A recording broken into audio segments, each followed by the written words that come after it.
বাংলায় একটা কথা আছে, স্বাধীনতা অর্জনের চেয়ে রক্ষা করা কঠিন। অর্থাৎ যে কোনো একটা জাতি চাইলেই স্বাধীন হতে পারে, কিন্তু স্বাধীনতার যে মূল মর্ম বা মর্মকথা সেইটাকে টিকিয়ে রাখা কষ্টকর হয়ে যায়। কারণ যখন সুযোগ সুবিধা, টাকা পয়সা, ক্ষমতা, আনলিমিটেড পাওয়ার এগুলো যখন আপনার হাতে হোল্ড করেন, তখন আসলে নিজের ভেতরে থাকা মানুষটা বদলে যায়।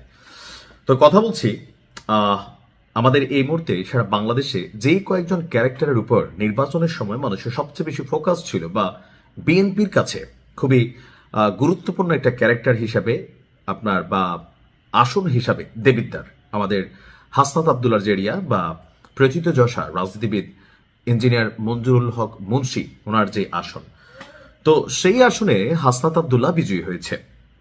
আপনি যদি একটু খেয়াল করেন, এইবারের নির্বাচনে জামাত ইসলামের প্রধান ন্যারেটিভ ছিল চাঁদাবাজি।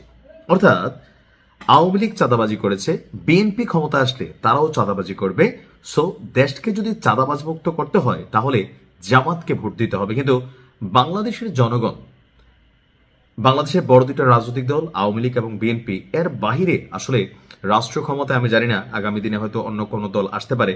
তবে জামাতের জন্য এই যে গোল্ডেন একটা চান্স ছিল, বা এইবার আমরা যতটা প্রেডিকশন বলেন যা কিছুই বলেন, মনে হচ্ছিল যে না, জামাত মনে হয় খুব হার্ডলি বিট করবে। বিএনপি যাবে সরকারে, বাট জামাত হয়তো কাছাকাছি থাকবে। কিন্তু দেখা গেছে যে বিভিন্নভাবে জামাত কিন্তু আসলে সেই জায়গায় পৌঁছতে পারেনি।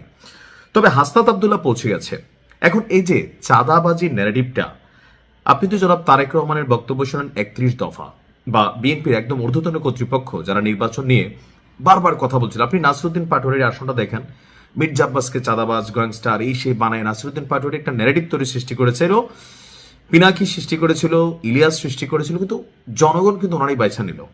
তবে হাসনাত আবদুল্লাহকে বেছে নেওয়ার পিছনে আমার কাছে মনে হয় যে এলাকার মানুষের একটা প্রধান পারসেপশন ছিল যে বিভিন্নভাবে হাসনাত আবদুল্লাহ, আমিও বলছি এনসিপি থেকে আমি জাস্ট দুইটা ক্যারেক্টারে পছন্দ করতাম, একটা হচ্ছে হাসনাত আর একটা হচ্ছে তাসনিম, যারা যারা আমার নিউজ দেখেন। তো হাসনাত আসলে আমাদের বাংলাদেশের রাজনীতিতে হয় কি পরিবর্তন। সো আমরা আশা করি এবার পরিবর্তন আসবে। দেখেন, আপনি সরকারে গেছেন, এমপি হয়েছেন, কিন্তু জনগণ আপনার কাছে যে জিনিসগুলো চায় সেটার মধ্যে প্রধান হচ্ছে বাংলাদেশকে চাঁদাবাজ মুক্ত দেখতে চায়।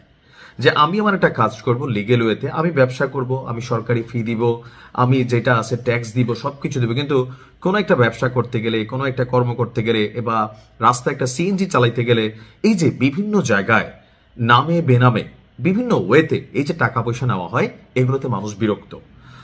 তারেক রহমানের 31 দফার মধ্যে এটা কিন্তু খুবই গুরুত্বপূর্ণ একটা দফা, যে বিএনপি এবার ক্ষমতায় গেলে ভিন্ন রকম বাংলাদেশ আমরা দেখব, because he has a plan. তো আমরা ওই প্ল্যানের অপেক্ষায় যখন আছি, তখন হাসনাত আবদুল্লাহ তার প্ল্যান প্রকাশ করে দিয়েছে।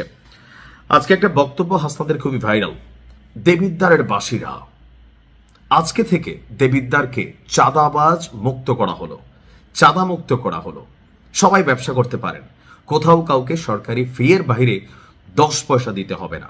আর কেউ যদি এখানে টাকা পয়সা দাবি করে তাহলে কি করতে হবে, তাকে বাইধা রাইখা হাসনাতকে খবর দিতে হবে। ইভেন যারা হাসনাতের নির্বাচনে খেটেছে, এখন আমাদের বাংলাদেশের রাজনৈতিক কালচার কোনটা, যে যেমন ধরেন যখন নির্বাচন আসে তখন এক শ্রেণীর মানুষ ফান্ডিং করে এমপি সাহেবকে, কেন, যে উনি ক্ষমতায় গেলে এই এলাকার যে বিভিন্ন উন্নয়নমূলক কর্মকাণ্ড হবে অথবা নানান ধরনের সিন্ডিকেট ইস্যু আছে, এগুলোতে তিনি সুবিধা ভোগ করবেন। তো হাসনাত বলে দিছে যে আমার জন্য যারা খরচ করছেন বা খরচ করবেন ভবিষ্যতে হয়তো কোনো কারণে, কথার কথা, কিন্তু আপনি যদি মনে করেন যে আপনি কোথাও কোনো চাঁদাবাজি করবেন, কোথাও কোনো অনৈতিক সুবিধা নেবেন, তাহলে ভাই আমি কিন্তু আপনাকে চিনি না। এই কথাটা বলার জন্য একটু সাহস লাগে। তো আমি মনে করি যে 17 বছর পর যে নির্বাচন হয়েছে, আবার এই নির্বাচনকে আওয়ামী লীগ বয়কট করেছে, আগে বিএনপি বয়কট করতো, ডাজন্ট ফ্যাক্ট। তো নির্বাচন হয়েছে, একটা সরকার গঠিত হতে যাচ্ছে।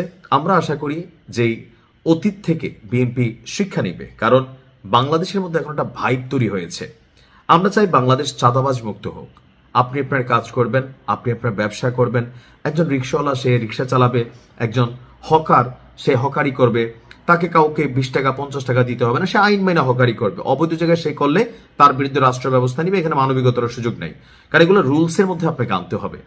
তো হাসনাত আবদুল্লার যে বক্তব্যটা চাঁদাবাজদের নিয়ে, যদি তার কোনো কর্মীও যারা তার নির্বাচনের সময় খেটেছে, এলাকার মানুষ চিনে, জানে না ও তো হাসনাতের কাছের লোক, এখন আমরা হাসনাতের কাছে বলতে চাই যে বক্তব্য দেওয়া তো সোজা, আর বক্তব্যের জন্য সার্জিস এবং হাসনাত আগে থেকে যথেষ্ট পাকা টাইপের ছেলে। তো বক্তব্য সোজা, সেটাকে কর্মে বাস্তবায়ন করা অনেক কঠিন। সো হাসনাত আব্দুল্লাহ সহ যারা বাংলাদেশের নির্বাচিত হয়েছেন 300টি আসনে, আমরা চাইব যে আপনারা প্রত্যেকের এলাকা চাঁদাবাজ মুক্ত করবেন। আর নয়তো রাজনীতিতে বাংলাদেশের ইতিহাস কি বলে, জোর করে ক্ষমতায় থাকতে হয়, নয়তো জনগণ আপনাকে ছিটকে ফেলে দিবে। আর এখন যেহেতু আপনি ক্ষমতায় আছেন, ক্ষমতা হারানোর ভয়টা কাজ করবে। এমনি একটা অস্থির অবস্থা অর্থনীতিতে, রাষ্ট্রীয় ইস্যুগুলোতে অনেক কিছু আছে। তো বেস্ট অফ লাক আমরা কি বলে যে সকল এমপিদের জন্য। আসসালামু আলাইকুম।